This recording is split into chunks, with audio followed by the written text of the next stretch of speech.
O monitor cardíaco da minha filha, Sofia, apitava feito um alarme de fim do mundo. A minha mãe, do outro lado da linha, não perguntou se a neta de 4 anos ia sobreviver. Ela só queria saber por que o café da manhã deles, que eu sempre levei pontualmente às 7 horas, estava atrasado. Naquele segundo, o barulho da UTI sumiu. E eu ouvi, claro como um tiro, o som da minha própria família me abandonando. Eu sempre achei que família era um porto seguro. Aquele lugar onde, mesmo se o mundo inteiro desabasse, você podia apoiar as costas na parede e respirar. Que grande, enorme, patética ilusão! A verdade veio não como um soco, mas como um corte fino e preciso, dado pelas pessoas que eu mais amava, no momento em que meu mundo já estava em frangalhos. Meu nome é Lucas. Tenho 34 anos, sou engenheiro civil e moro em Chicago há 10 anos. Minha vida era um equilíbrio precário, mas que eu achava sólido: trabalho, a casa, meu casamento com a Clara, e nossa princesa, a Sofia.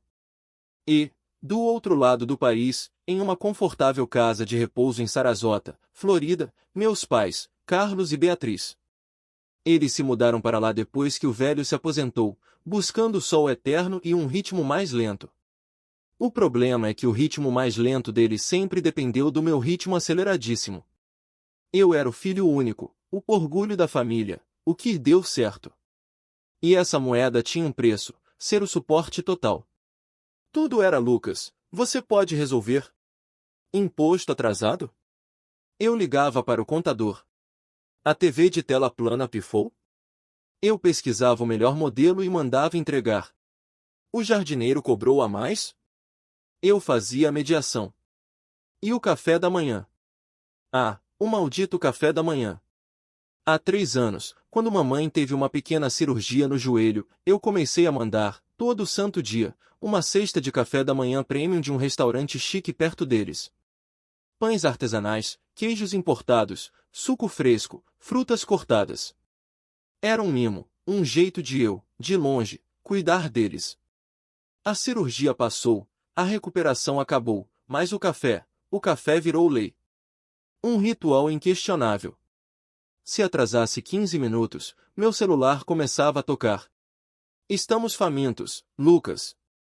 A sua mãe está fraca. E eu, como um idiota, me desdobrava entre reuniões de obra para ligar para o restaurante e cobrar. Gastava uma fortuna, quase $50 por dia. Mas era pelos meus pais, né? Família é tudo. Tudo desmoronou numa terça-feira cinzenta de outubro. A Sofia, com seus 4 anos cheios de luz, acordou com uma febre que parecia sair de um forno. Doses de antitérmico não baixavam. A Clara estava histérica, eu tentando manter a calma, até que a pequena começou a ter dificuldade para respirar. Corremos para o hospital mais próximo. O diagnóstico veio rápido e cruel: uma forma agressiva de pneumonia bacteriana. Em poucas horas, ela foi entubada e levada para a UTI pediátrica. Aquele lugar é um universo à parte. Um silêncio pesado, cortado apenas pelos apitos monótonos e assustadores das máquinas. O ar cheira a antibiótico e desespero contido. A Sofia, tão pequena naquela cama enorme, cheia de tubos e fios. A Clara não saía do lado, segurando a mãozinha inchada da nossa filha. Eu era o porto delas agora. Tinha que ser forte. Fiz ligações, cancelei projetos, virei uma rocha. E foi ali, sentado num banco duro da sala de espera da UTI, com os olhos ardendo de cansaço e medo, que meu celular vibrou. 7h05 da manhã. Florida. Meu coração deu um salto, pensei em algum problema. Atendi rápido. Lucas. Era a voz firme e ligeiramente aborrecida da minha mãe. Mãe, eu. O café ainda não chegou. Já são 5 depois das 7. Seu pai está com a glicose baixa, você sabe como ele fica irritado. Já ligou para o restaurante? O que aconteceu? Eu engoli seco. Olhei para a porta de vidro da UTI, onde minha filha lutava pela vida. O apito do monitor de Sofia pareceu aumentar de volume, um som agudo que perfurava meu cérebro. Mãe, minha voz saiu rouca, estranha. A Sofia está na UTI. Ela foi entubada ontem à noite. A situação é grave. Houve uma pausa. Breve. 2 segundos, talvez. Coitada. Coitada da neném, disse ela, com uma tintura de pena, mas era distante. Como se comentasse sobre a chuva atrapalhar um passeio. Mas, Lucas, isso não é desculpa para o descuido. O café é importante para a saúde do seu pai. Você poderia ter pedido para alguém ligar, ou ter feito o pedido ontem. Agora estamos aqui, sem nada no estômago. Eu não acreditei no que ouvi. Parecia um bug na Matrix, uma linha de diálogo de uma comédia de humor negro muito mal escrita. Eu estava no inferno particular, e a preocupação deles era com pães e queijos. Você está falando sério? A pergunta saiu num sussurro carregado de um ácido que eu nunca tinha sentido por eles. Sua neta está ligada a máquinas, mãe. Máquinas. Os médicos não dão certeza de nada. E você me liga para reclamar do café. Não precisa levantar a voz, Lucas, ela respondeu, agora na defensiva. Nós também estamos preocupados, claro. Mas a vida continua, não é? Temos nossas necessidades. Você sempre cuidou disso tão bem. Acho que, com tudo isso, você se desorganizou. Mas tente resolver, sim? Seu pai está esperando. Desliguei. Simplesmente deixei o celular escorregar da minha mão e cair no chão frio do corredor. Olhei para ele, inerte. Aquele pedaço de plástico e metal tinha sido, por uma década, o cabo que me mantinha amarrado a eles. E naquela ligação, ele tinha transmitido não um pedido de ajuda, não um ombro amigo, mas uma cobrança vazia e egoísta. A vida continua deles, com seu café pontual, era mais importante do que a vida que podia parar da minha filha. A Clara saiu da UTI, o rosto marcado pelas lágrimas. Quem era? Ela perguntou, buscando algum conforto. Meus pais, eu respondi, a voz plana, sem emoção. E o que disseram? Eles vêm? Precisam de passagem? Eu posso olhar. Eu a interrompi, colocando minhas mãos nos ombros frágeis dela. Eles ligaram para reclamar que o café da manhã deles atrasou. O choque no rosto da Clara foi a confirmação final de que eu não estava louco. Era real. Era grotescamente real. Ela não disse nada. Só balançou a cabeça, com uma mistura de nojo e pena, e voltou para dentro da UTI. Fiquei sozinho no corredor, encarando meu reflexo no vidro escuro. E pela primeira vez, entendi o significado real da palavra sozinho. Não era uma condição física. Era um deserto que se abria dentro do peito, um vácuo onde antes eu achava que havia amor incondicional. Os dias na UTI se arrastavam numa monotonia de terror. Cada hora era marcada pelo bip constante dos monitores, um som que já estava gravado nos meus nervos. A Clara parecia uma versão translúcida de si mesma, alimentando-se de café ruim e esperança. Meu papel era ser o alicerce, o lógico, o que lia os relatórios médicos cheios de palavras em latim que ninguém deveria precisar aprender. Meu celular, esquecido no bolso do meu casaco que jogará numa cadeira, vibrava com uma insistência que começou a soar como provocação. Quando peguei, na calada da madrugada, enquanto a Clara dormia encolhida numa poltrona, a tela iluminou um retrato cruel. As mensagens do meu pai, no grupo da família intitulado Família Souza Dois Corações, eram um estudo em frieza doméstica. Pai, 7h15 Lucas, o serviço de hoje falhou completamente. Sua mãe está extremamente decepcionada. Estamos sentados à mesa, esperando. É um desrespeito. Pai, 9h30 tivemos que recorrer a biscoitos de um pacote já aberto. Você conhece minha condição diabética. Essa falta de consideração é, no mínimo, perturbadora. Precisamos de uma solução. Pai, 13h o silêncio é eloquente. Você está nos punindo por alguma coisa? Em um momento em que a família deveria se unir, você nos vira as costas. A última frase me fez cerrar os punhos. Eles falavam em união? Eles falavam em virar as costas?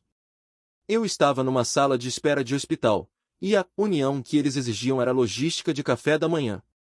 A palavra negligência do dia anterior ainda ecoava. Agora era a punição. Eles transformavam minha imersão total no desespero pela minha filha em um ataque premeditado contra eles. Era um mundo de cabeça para baixo. Uma raiva fria e silenciosa começou a substituir o calor da angústia. Era um sentimento novo, quase metálico. No segundo dia, o ataque mudou de tática. Minha mãe ligou. Na minha exaustão, uma parte infantil ainda ansiou por conforto. Atendi. Meu anjo, tem notícias da sofrinha? A voz dela vinha carregada de um drama teatral. Continuamos na luta. Os médicos são cautelosamente otimistas, falei, meus olhos fixos na porta da UTI. Graças a Deus. Oremos. Lucas, filho, preciso ser sua mãe agora e te dar um conselho difícil. Nos momentos mais sombrios, são os nossos pilares, os nossos deveres mais sagrados, que nos mantêm de pé. O cuidado com seus pais é um desses pilares. É um ritual que te âncora à realidade, que mostra quem você é. Abandonar isso é o primeiro passo para perder o controle de tudo, inclusive da sua força para ajudar sua filha. Eu deixei a cabeça cair contra a parede fria.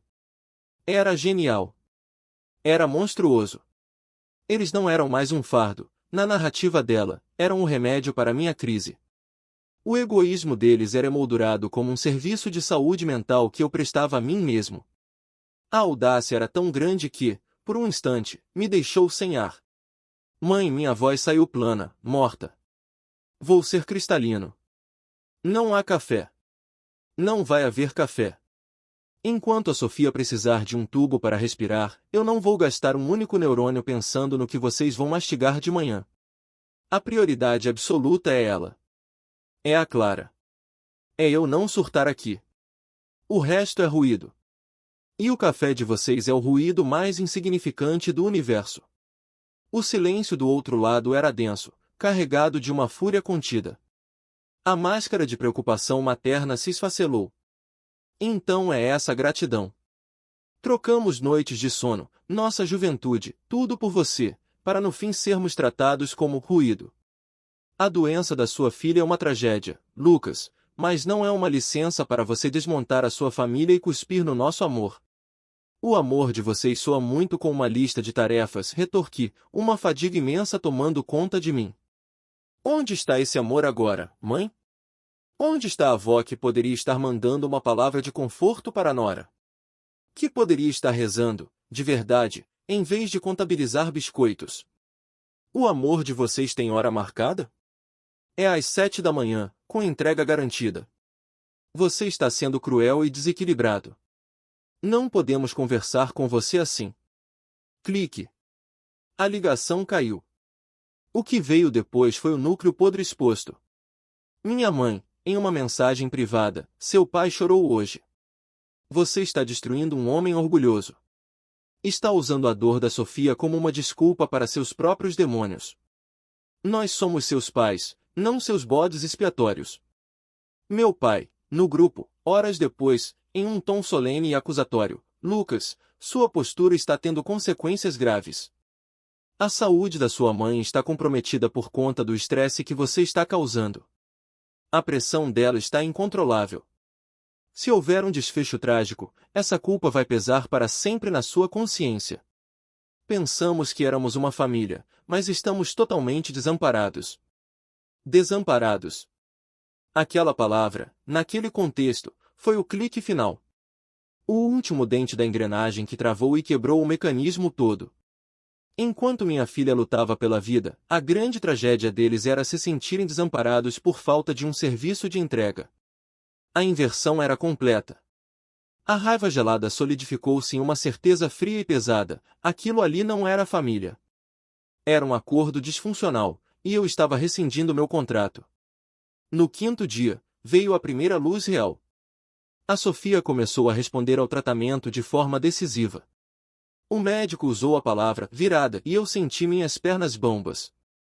A Clara agarrou-se a mim, um choro convulsivo de alívio que molhou meu ombro. Naquele instante de pura emoção, o celular tocou. Era Ricardo, o gerente do restaurante. Atendi, afastando-me um pouco. Senhor Lucas, Boa tarde. Lamento muito incomodar. É sobre os pedidos. Recebi uma ligação extensa da sua mãe. Ela estava muito alterada. Disse que o senhor estava passando por uma crise psicológica grave, que havia tomado decisões irracionais contra a família, e que eu deveria ignorar qualquer cancelamento e manter o envio diário, sob pena de ela processar o estabelecimento por discriminação contra idosos. Fiquei em uma posição impossível. Um sorriso amargo e cansado esticou meus lábios. Olhei para a porta da UTI, de onde eu tinha saído há minutos com um fragmento de esperança. Ricardo, escuta com atenção. Minha filha esteve entre a vida e a morte nesta UTI. Ela está melhorando, graças a Deus. A senhora Beatriz Souza é minha mãe, e ela está passando por uma crise, sim.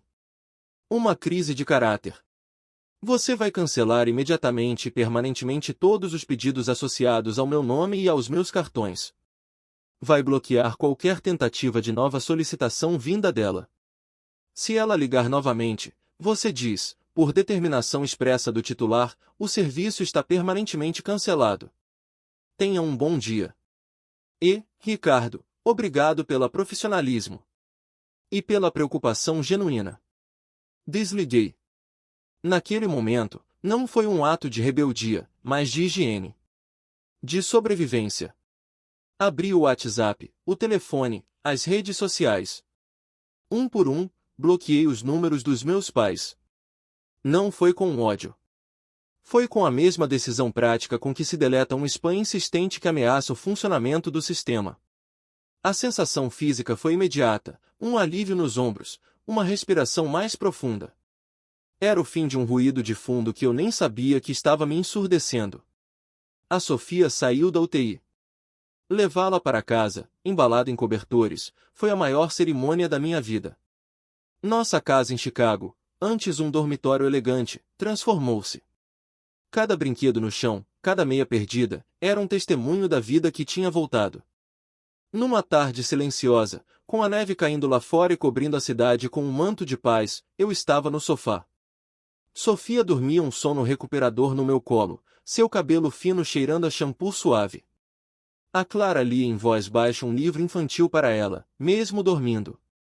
Aquele silêncio era denso, quente, cheio. Olhei pela janela e percebi, a solidão assassina que eu sentirá no corredor do hospital havia evaporado. Ela não era real. Era o fantasma de uma expectativa. A expectativa de que aquelas duas pessoas, por compartilharem meu DNA, seriam meu porto. Quando o barco realmente afundou, eles exigiram que eu consertasse o iate deles primeiro. E ao se revelarem, partiram. O vácuo que deixaram foi imediatamente ocupado.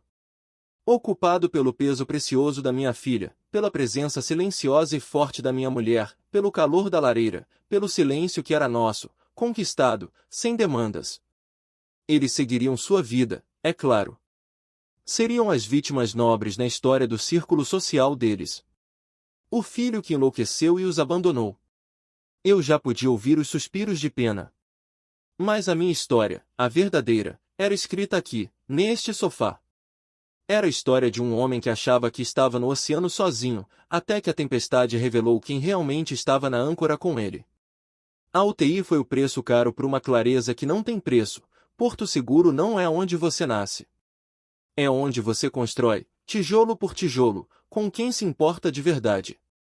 E aquele porto, finalmente, estava calmo.